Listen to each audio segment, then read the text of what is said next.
এগুলো তুলে নিই।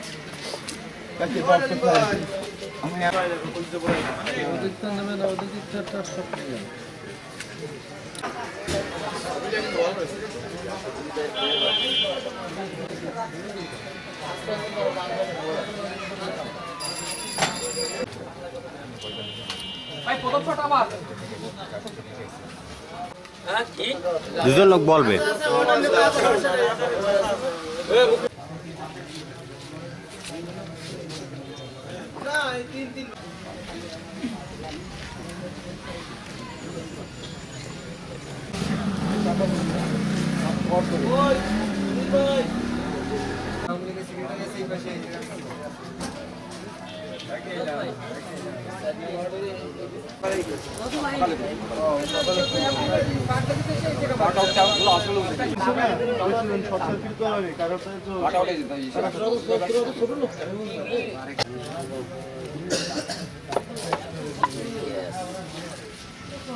আওয়ামী লীগ কার্যালয়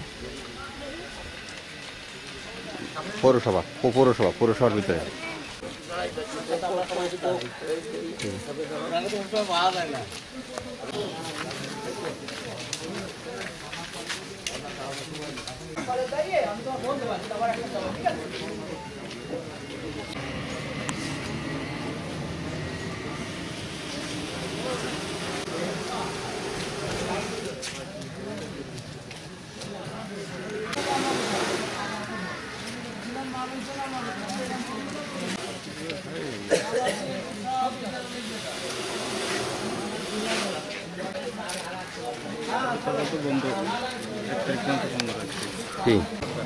আমাদের 4 নম্বর ওয়ার্ড আওয়ামী লীগের বাগেরহাট পৌরসভার 4 নম্বর ওয়ার্ড আওয়ামী লীগের সাধারণ সম্পাদকের দায়িত্বে আছি।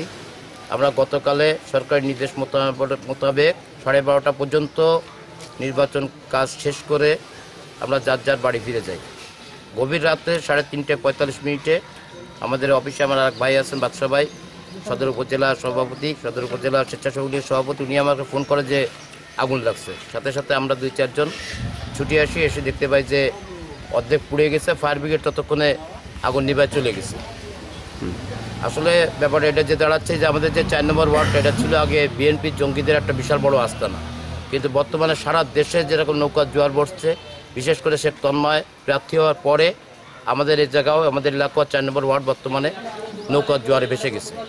আমরা বেশ কিছু যেমন আরেকটা কিছু লক্ষ্য করছি যে আমাদের যে বস্তিভিত্তিক যে এরিয়া আছে, বিএনপির কিছু বহিরাগত সন্ত্রাসী যাদের আমরা কখনো চোখে দেখিনি, তাদের কিছু লোকদের আমরা শুনতে পাচ্ছি, বস্তিবাসীরা আমাদের কাছে অভিযোগ করছে যে তাদের কিছু ভয়ভীতি দেখানো হচ্ছে, টাকার প্রলোভন দেখানো হচ্ছে। এই অবস্থায় আমরা তাদেরকে শান্তিপূর্ণভাবে নির্বাচন হবে এই আশ্বাস বেশ কিছুদিন যাবৎ দিয়ে আসতেছি এবং আমাদের ওয়ার্ডে শান্তিপূর্ণ নির্বাচন হবে। ঠিক এই অবস্থায় আমরা মনে করি বিএনপি ও জামাতের এই সংগঠন যারা কাপুরুষ, যারা এই নৌকার জোয়ারে ভয় পেয়ে তারা কাপুরুষতার লক্ষণস্বরূপ এই ওয়ার্ড আওয়ামী লীগের অফিসটাকে তারা পুড়িয়ে দিয়েছে। 12টা পর্যন্ত আমাদের নির্বাচন পরিচালনা কমিটির সভাপতি, সেক্রেটারি সহ সহযোগী সংগঠন আমরা যারা ছিলাম এখানে, ছাত্রলীগ, যুবলীগ, তাঁতিলীগ, শ্রমিক লীগ সহ আমাদের কালকে রাত 12টায় আমাদের নির্দেশনা ছিল যে আগামী দিন আমরা নির্বাচনে কি কাজ করব। ইতিমধ্যে কাজ শেষ হয়ে যায়, তখন আমরা বাড়ি ফিরি এবং বাড়ি ফেরার পরে আমরা গভীর রাত্রে জানতে পারি যে আমাদের খবর আসে যে এখানে কিছু সন্ত্রাসীরা আমাদের 4 নং ওয়ার্ড আওয়ামী লীগের অফিসকে আগুন দেয় এবং এই 4 নং ওয়ার্ড আওয়ামী লীগ একসময় সত্যি বিএনপির ঘাঁটি ছিল, কিন্তু এখন আমরা মনে করি যে আওয়ামী লীগের যে উন্নয়নের ধারা এবং আমাদের যে প্রার্থী শেখ তন্ময়, যার আকর্ষণে এবং বঙ্গবন্ধু পরিবারের সদস্য, যার কারণে বাগেরহাটের দলমত নির্বিশেষে 4 নং ওয়ার্ডে আমি মনে করি যে এখানে নৌকর ভোটের জোয়ার শুধু নয়, আমরা মনে করি এখানে 90% ভোট আমরা পাবো। ইতিমধ্যে আমরা জানি যে সারা জীবন এই বিএনপি এরা নির্বাচনকে বানচাল করার জন্য প্রতি নির্বাচনে, জাতীয় নির্বাচনে এরা সবসময় এই ধরনের সন্ত্রাসী করে এরা নির্বাচনকে বানচাল করার একটা প্রক্রিয়া চালায়।